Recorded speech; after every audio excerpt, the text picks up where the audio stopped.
Welcome to your first Path to Lead coaching hype video. My name is Darren, and I'm a part of the coaching enablement team within Credit Operations. I am thrilled to be your host as I will be introducing you to some key coaching concepts that'll help drive performance with your team while creating a collaborative coaching environment for you and your specialists. Today, we're going to arm you with the knowledge and skills to further build and enhance your coaching conversations and successfully navigate challenges like prioritizing competing priorities. So, fasten your seatbelts. It's going to be a fun ride.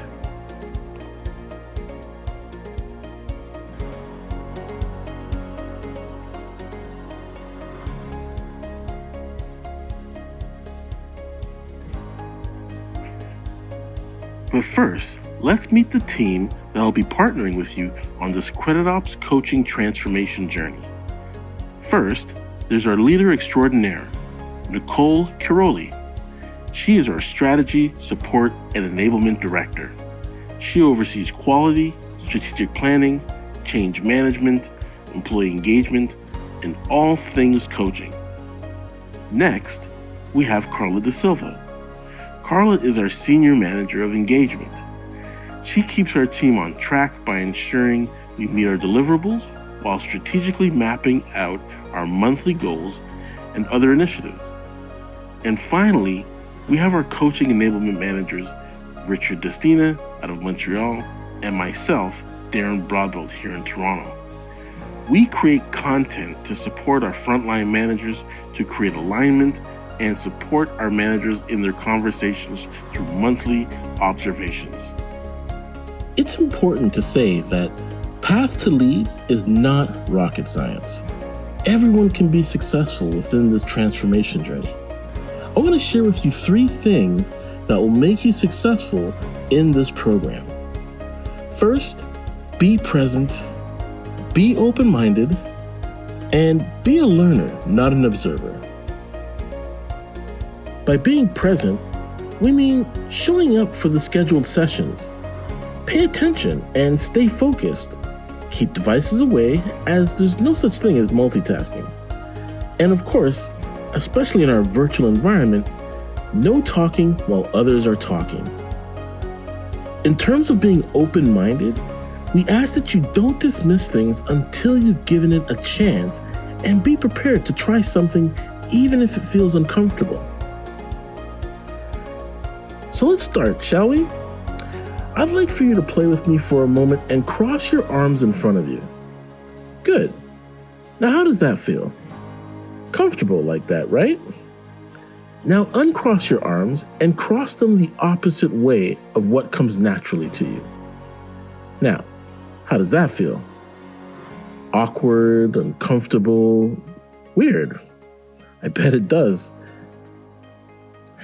Okay. Enough with the torture.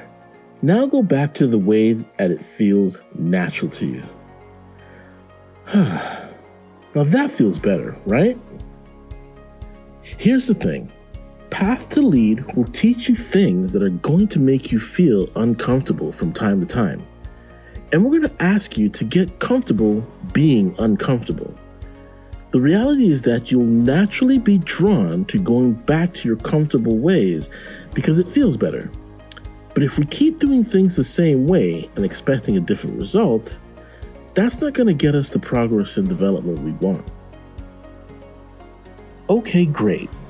So what do we mean by being a learner and not an observer? I know this sounds cliche, but you'll get out of Path to Lead what you put into it. So ask questions, answer questions, challenge things if we're not clear, and be active, not passive. So can we count on you to be open-minded and get comfortable being uncomfortable? I hope you're nodding your head as you watch this or raising your hands in the air.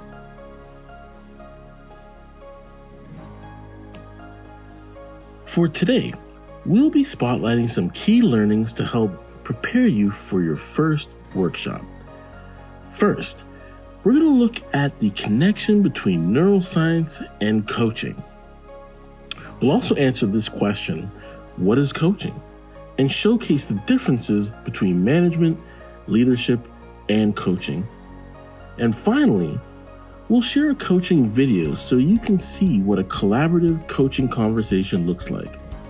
So sit back, listen, take notes, and if you have to play this video over again to grasp any of the concepts, feel free to play it again. This video shouldn't take more than 15 minutes. How many of you have ever heard of the name David Rock?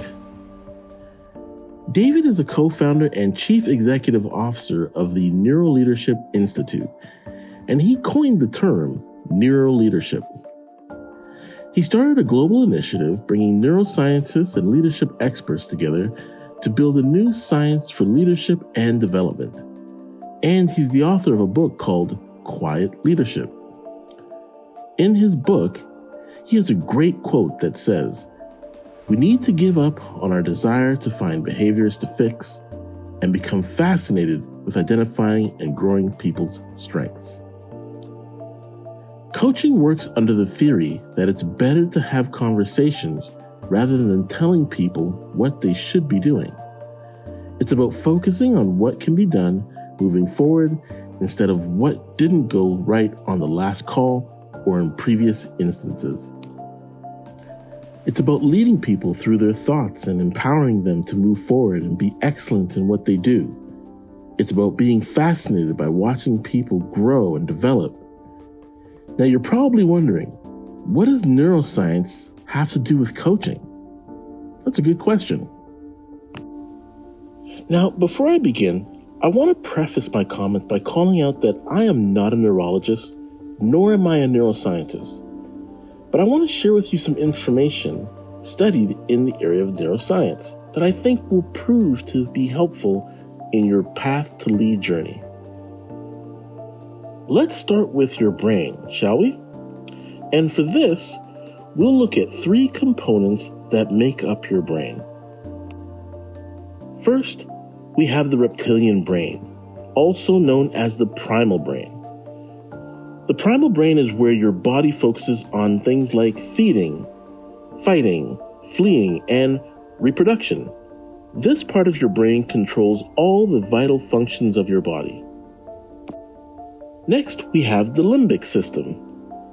This is the part of your brain that houses your emotions, things like happiness, anger, fear, and anxiety. As a coach, your ability to connect and motivate the person you're coaching will impact this part of their brain. Will they walk away feeling reinvigorated, confident, and energized about their task ahead? Or will you make them feel nervous and uncomfortable, where they go into flight mode? Next, we have the neocortex. This is where learning and understanding happens.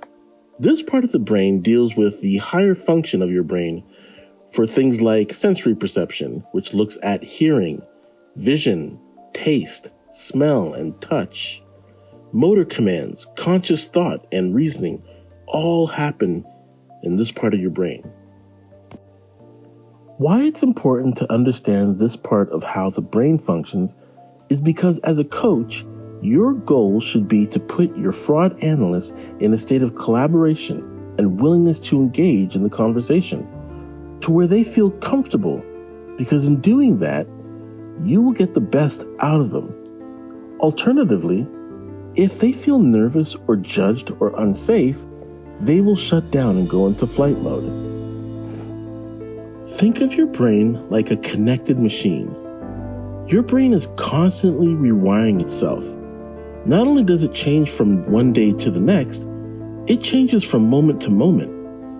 This ongoing change process creates opportunities for coaches to support their folks in practicing new ways of thinking, living, and being that lead to greater success in virtually every realm: interpersonal, emotional, cognitive, and physiological.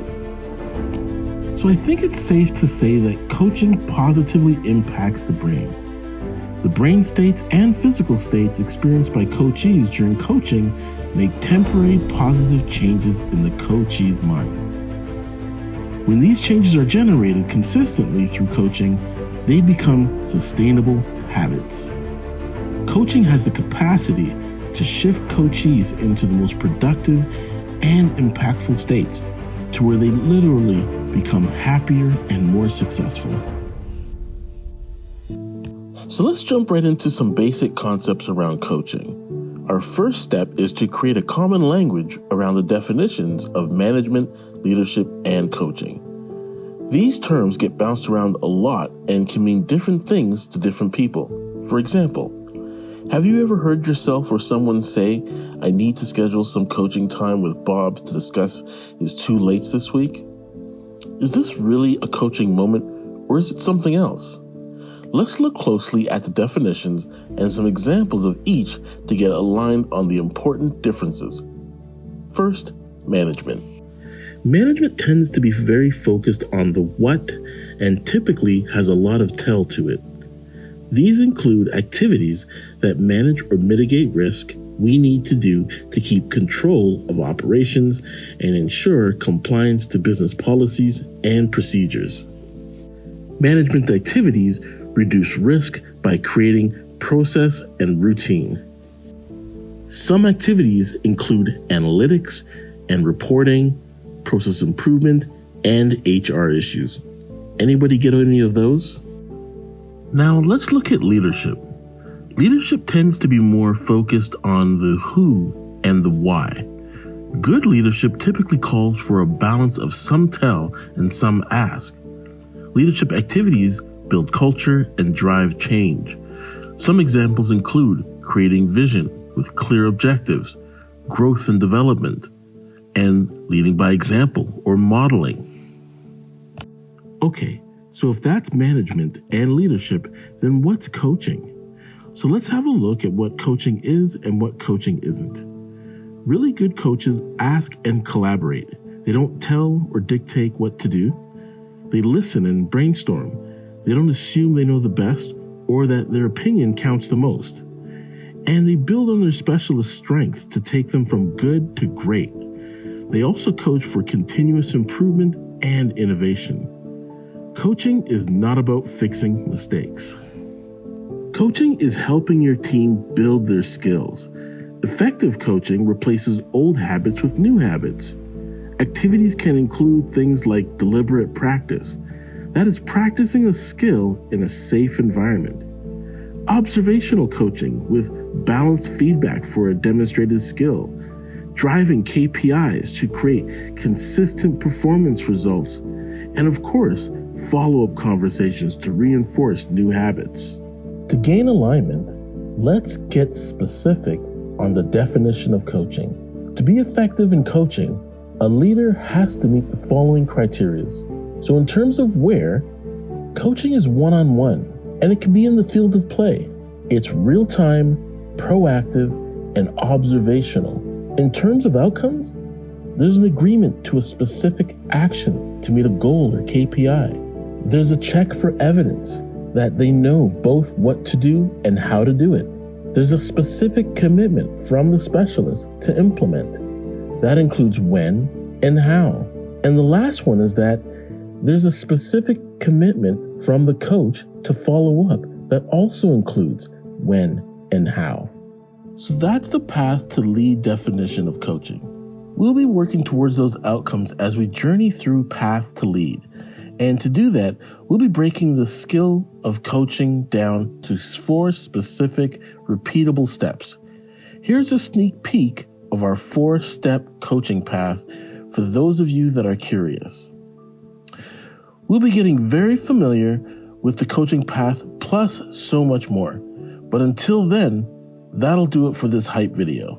But wait, don't leave just yet. In anticipation of our upcoming virtual workshop, we'd like to leave you with this one quote that we think summarizes good leadership, and it's from Maya Angelou. I've learned people will forget what you said, people will forget what you did, but people will never forget how you made them feel. Thank you for watching today's hype video. I hope you found it informative. I can't wait to see you at our next workshop. See you soon.